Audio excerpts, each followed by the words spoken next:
தவ அக்னியின் மத்தியிலே நின்று கொண்டிருக்கின்றார் காண்டிவன் ஆனவன்.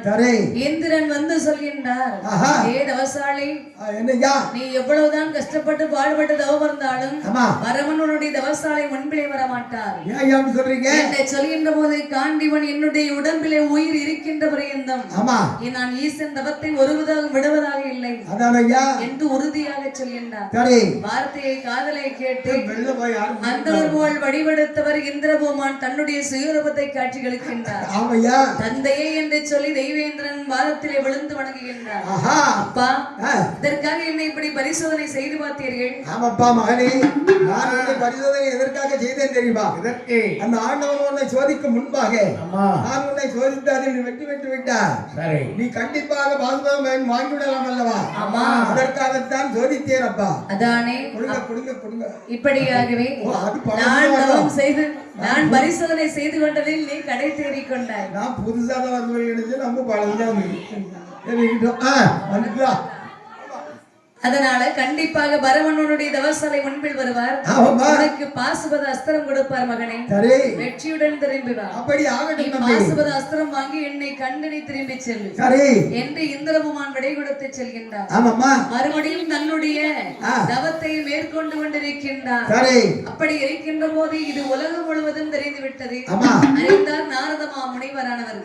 இந்த நாரதர் பார்த்தார், இந்த காண்டிவன் பாண்டவர்களில் நடுப்பிறந்தவன். கண்டிப்பாக அப்போ பாண்டவர்களுக்கு எதிரி இந்த துரியோதனன். துரியோதனுக்கு நெருங்கிய நண்பன் முகாசுரன் என்ற அசுரன். இந்த முகாசுரன் நம்மை கொஞ்சம் கூட மதிக்கிறதாக இல்ல. கண்டிப்பா அப்படின்னா இவனை தீர்த்து கட்டுறதுதான் இதுதான் தகுந்த வழி என்று நாரதமா முனிவரானவர் தெய்வேந்திரன் சபை நாடி வருகின்றார். வருகின்ற போது இந்த துரியோதனன் சபை வரும்போது இவருக்கு நண்பனாக இருந்தால் நாரதருக்கும் முகாசுரன் கொஞ்சம் கூட ஆகாது. சரி, இந்த முகாசுரன் மத்தியில அவனுக்கு ஆண்டவன் எப்படி வரம் கொடுத்தா தெரியுமா? என்று நீ பஞ்ச ரூபம் எடுக்கின்றாயோ அப்பொழுதே நீ மடிந்து விடுவா என்று வரத்தை கொடுத்திருந்தாரு. சரி, இதை தெரிந்து கொண்ட நாரதன் பார்க்கின்றார். துரியோதனன் சபையிலே வருகின்றார். ஐயா துரியோதனா, உனக்கு ஆபத்து வந்து விட்டது. என்னையா சொல்றீர்கள்? துரியோதனா, கொடிவேந்தா உன்னை ஜெயிப்பதற்காக அங்கே பாசுபதம் அஸ்திரம் வாங்குவதற்காக தனஞ்சயன் தவம் செய்து கொண்டிருக்கின்றார் என்று சொல்கின்ற போது அப்போது பார்த்தார் துரியோதனன், ஐயா முனிவரே, இவ்வளவும் சொன்ன தாங்கள் அதற்கு ஏதாவது முடிவு இருந்தால் சொல்லுங்கள் சுவாமி. பெரிய முடிவு, உன் நண்பன் இருக்கின்றானே முகாசுரன், அவனை போய் அந்த காணிகளை அழிக்க சொல்லு. அப்படின்னா பாதாள உலகத்தில் என்னுடைய நெருங்கிய நண்பர் இருக்கிறாரு, அவரை அனுப்பணும் சொல்றீங்களா? ஆனால் ஒன்று, எந்த ரூபம் எடுத்தாலும் காண்டிவன் பயப்பட மாட்டான். ஆனா பன்றி ரூபம் எடுத்தான் என்று வைத்துக் கொள்ளு. சரிதான், காண்டிவன் ஆடி விடுவான். வேஷ்பட்ட பண்டியில முள்ளம் பண்டி என்று துரியோதன மன்னன் நண்பனாகிய முகாசுரனை நினைக்கின்ற போது முகாசுரன் வந்து நண்பனை அடிபணிந்து நிற்கின்றார். நண்பனே துரியோதனா, என்னை நீ அழைத்த ஓரம் என்ன? நண்பா, என்னை கொல்வதற்காக, என் தம்பிமார்களை கொல்வதற்காக இது தனஞ்சயன் இருக்கின்றானே அர்ஜுனன், என்னை கொல்வதற்கு பாசுபதம் வாங்குவதற்கு அவன் பாசுபத அஸ்திரம் வாங்குவதற்கு முன்பாக நீ சென்று அவனை அழைத்து வர வேண்டும். ஆனால் நண்பா, இந்த ரூபத்தோடு போகாத உன்னுடைய ரூபத்தை மாற்றி முள்ளமன்றி ரூபம் எடுத்து செல். முள்ளமன்றி என்று சொல்கின்ற போது துரியோதனன் வார்த்தையை காதலை கேட்டு முகாசுரனுக்கு கொஞ்சம் மனசுல பயம் வந்துச்சு. பயம் கொஞ்சம் இல்ல, என்று வண்டி ரூபம் எடுக்கின்றாயோ அன்னைக்கே நீ அழிஞ்சிருவான்னு சொல்லி வரத்தை பெற்றவன். இவன் வண்டி ரூபம் எடுக்கன்னு சொன்ன பாத்தியா? சரி, இவன் முகாசுரன் என்ன சொல்றான் தெரியுமா? சத்தம்னா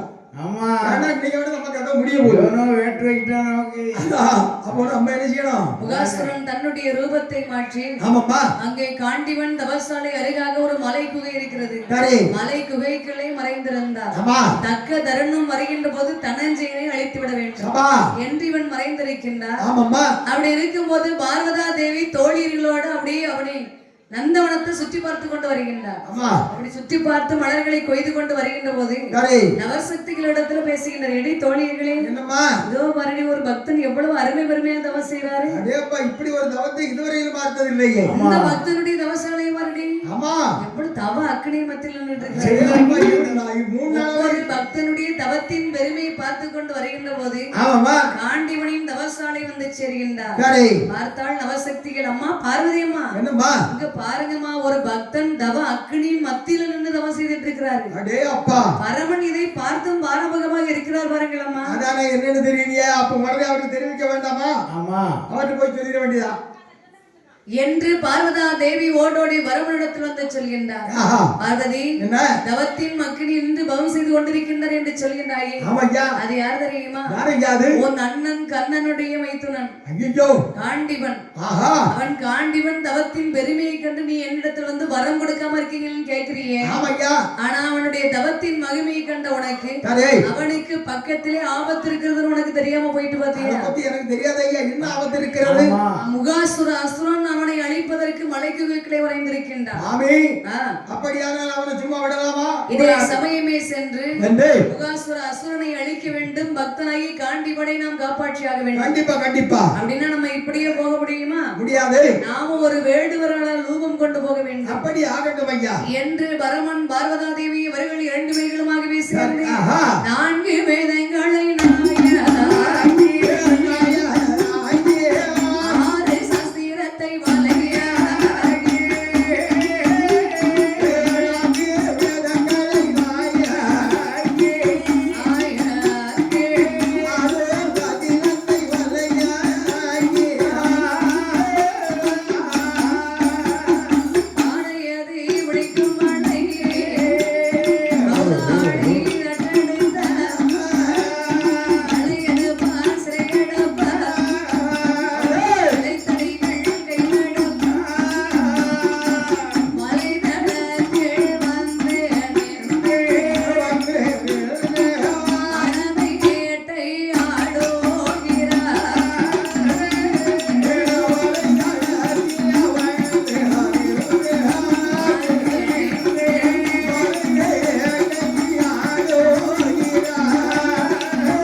வேடுவர் வேடுவச்சி ரூபம் கொண்டார்கள். தேவாதி தேவாட்களும் மற்ற உப வேடுவர்களாக வருகின்றார்கள். 4 வேதங்களை நாயாக படிக்கின்றார். சாஸ்திரத்தை வலையாக எடுத்தார். ஆடையது விடைக்கு மலை கௌதாளி தட்டெடுக்கின்றார். அப்படி வேடுவர் வாதி ரூபம் கொண்டு வருகின்றார். பார்வதா தேவி பார்த்தால் மங்கைக்கு அழகு முதலை. முருகப்பெருமானை சிறுபிள்ளையாக்கி ஒக்கரையில் வைத்துக் கொண்டார். வனத்திலே வந்து வேட்டையாடுவதற்கு வருகின்றார்கள். இப்படி காடு இழைத்துக் கொண்டு வேட்டையாடி கொண்டிருக்கின்ற போது மலைக்கு வைக்கில் இருக்கக்கூடிய முகாசுரன் பார்த்தான். இந்த வேடுவ பயல்களுக்கு வேற வேலை கிடையாது. நமக்கு என்ன ஆக போதோ தெரியலையே என்று அந்த வேடுவர்கள் வந்து இவனுடைய தவத்தை உடைதல் செய்வதற்கு முன்பாக நாம் இவனை அழித்து விட வேண்டும் என்று எண்ணம் கொண்ட இந்த முகாசுரனானவன் குகையிருந்த முகாசுரன் குகையை விட்டு வெளியே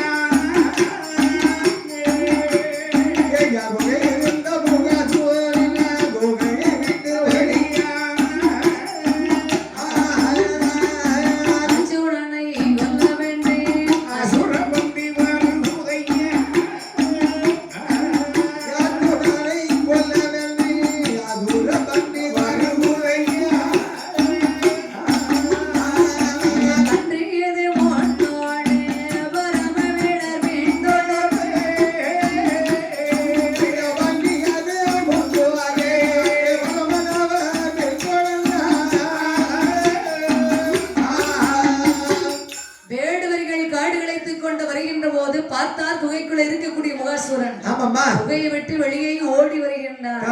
அங்கே தனஞ்சயனை கொல்ல வேண்டும் என்று சொல்லி வருகின்றார்.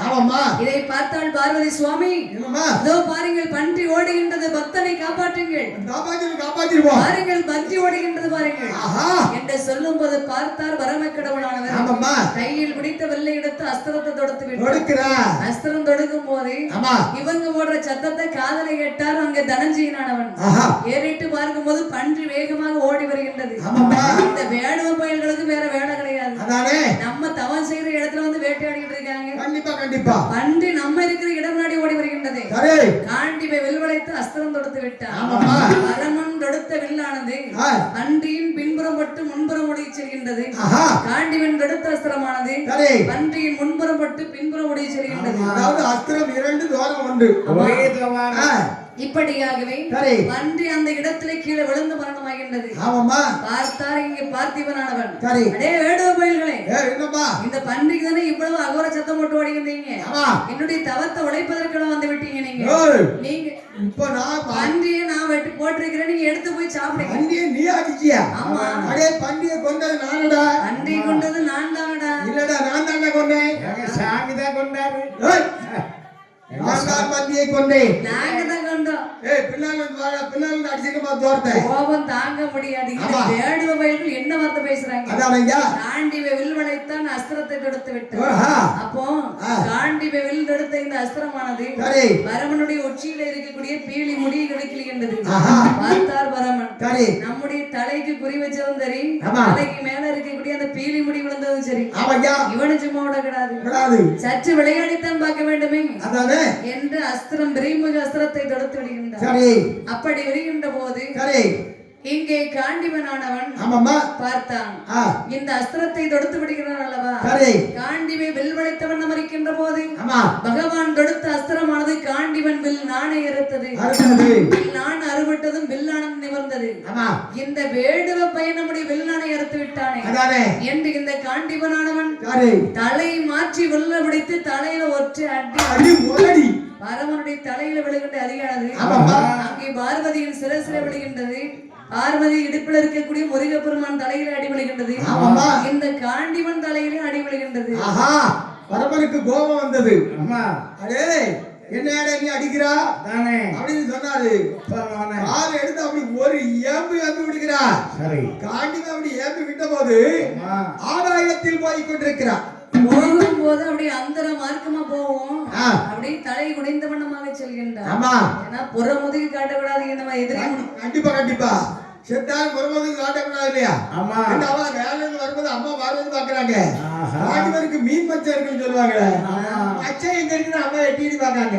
மச்சம் எங்க பாக்குறது? திருமணாதன பார்க்க முடியும். இப்படியாகவே அந்தர மார்க்கமாக போகின்ற போது பார்த்தாள் பார்வதி, சுவாமி நம்முடைய பிள்ளை அல்லவா, அவனை இப்படி பரிசோதனை செய்துவிட்டு அவனை பார்க்காமல் விட்டு விடுகின்றீர்களா? கண்டிப்பா கீழே விழுந்தா காண்டிவன் விளைத்துக் கொள்வானா? நிச்சயமாக விளைக்க மாட்டான். ஒரு வழி செய்யணும். நம்ம ரெடி செய்யுங்க. வழி செய்யுங்க. கங்காதேவி நீரை காப்பாற்றுகள் என்று சொன்னார். காண்டிவன் கீழே விழக்கூடிய இடத்துல கங்காதேவி அங்கே உரைகின்றார். அப்ப தண்ணீருக்குள்ள கீழே விழுந்தான் இந்த காண்டிவன்.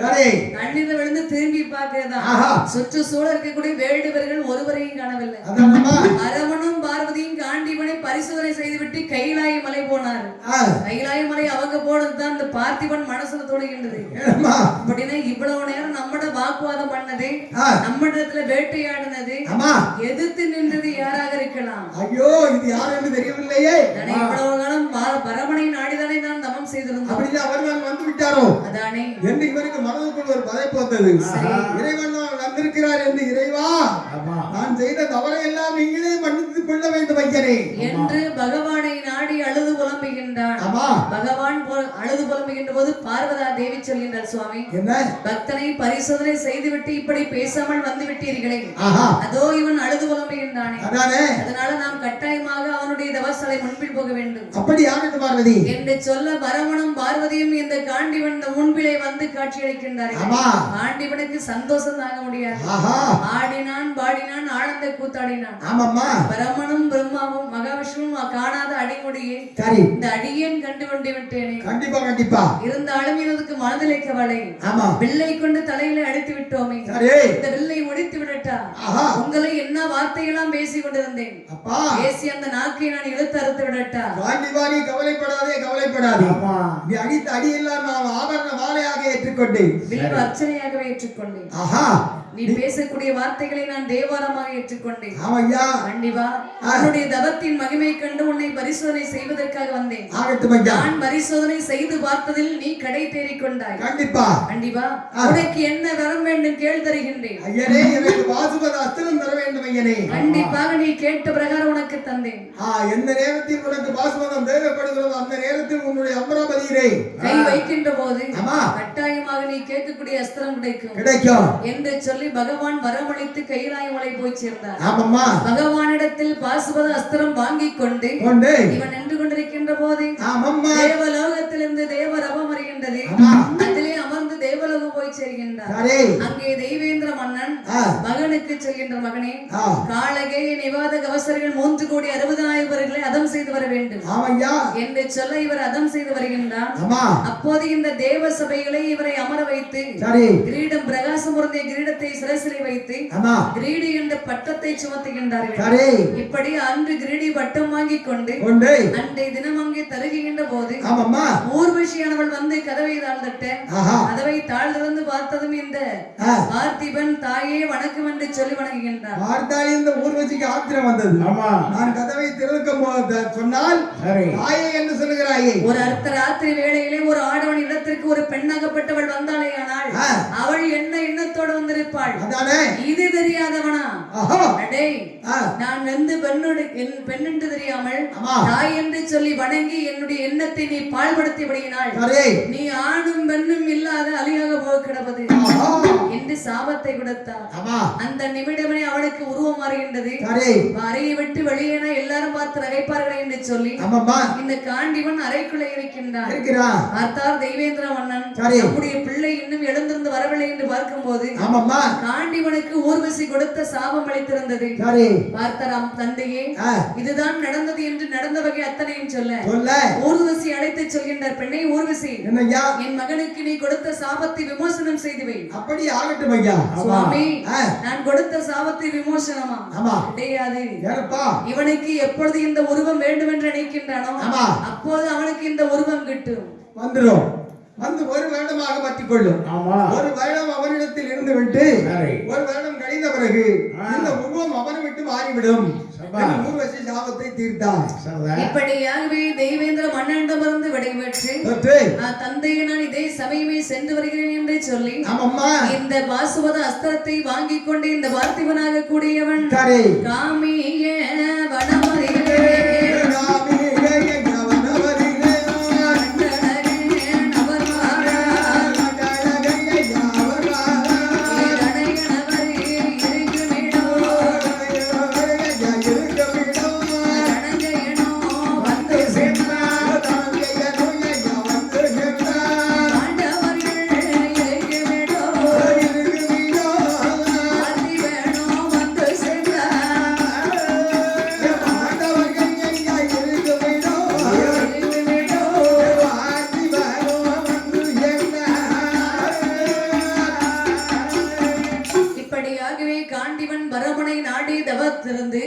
பாசுவத அஸ்திரம் வாங்கின முறையும் நடந்த வெகம் அத்தனையும் தந்து தன்னுடைய அண்ணனாகிய பாண்டவர்களாக இருக்கக்கூடிய தர்மனந்த பிரபு நகுல சகாதேவர்கள் அங்கே பீமசேனன் இவர்கள் முன்னிலையிலே வயந்து நடந்த வகை அத்தனைகளையும் எடுத்து சொல்லி இவர்கள் 5 பாண்டவர்கள் 5 பேர்கள் பாஞ்சாலியாகிய திரௌபதா தேவி ஆகிய 6 பேர்களுமாகவே சேர்ந்து ஆடி வீடானதிலே பாண்டவர்கள் அமர்ந்திருந்தார்.